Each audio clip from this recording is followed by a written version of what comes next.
শান্তিপূর্ণ আন্দোলন ঘিরে সহিংসতা, এরপর মুহূর্তেই উত্তাল হয়ে ওঠা বিভিন্ন বিশ্ববিদ্যালয়ের ক্যাম্পাস, অতঃপর গণ অভ্যুত্থানের মুখে স্বৈরাচারের পতন, রাজনৈতিক পালাবদলে এরপর নিষিদ্ধ হল ছাত্রলীগ। গত ৫ আগস্টের পর থেকে পলাতক সংগঠনটির অধিকাংশ নেতাকর্মী, বিভিন্ন মামলার ধরপাকড়ে অনেকের অবস্থান এখন কারাগারে। তবে এবার দেশজুড়ে নিখুঁত তালিকা প্রস্তুত হচ্ছে ছাত্রলীগের নেতাকর্মীদের।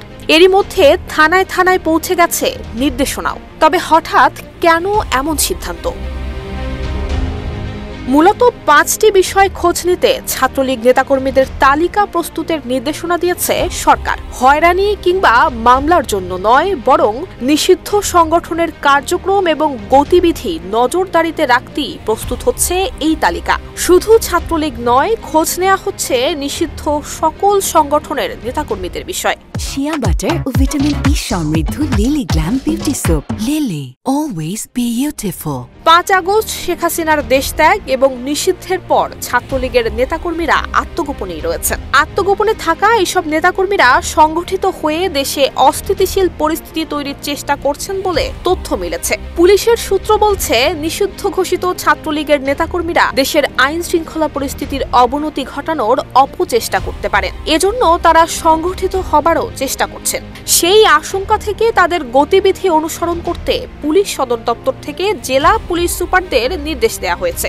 সব থানা থেকে তাদের তালিকা সংগ্রহ করে সদর দপ্তরে পাঠাতে বলা হয়েছে। পুলিশ সদর দপ্তর বলছে, ছাত্রলীগ নিষিদ্ধ ঘোষিত সংগঠন এবং আইন অনুযায়ী এদের সকল কার্যক্রম শাস্তিযোগ্য অপরাধ।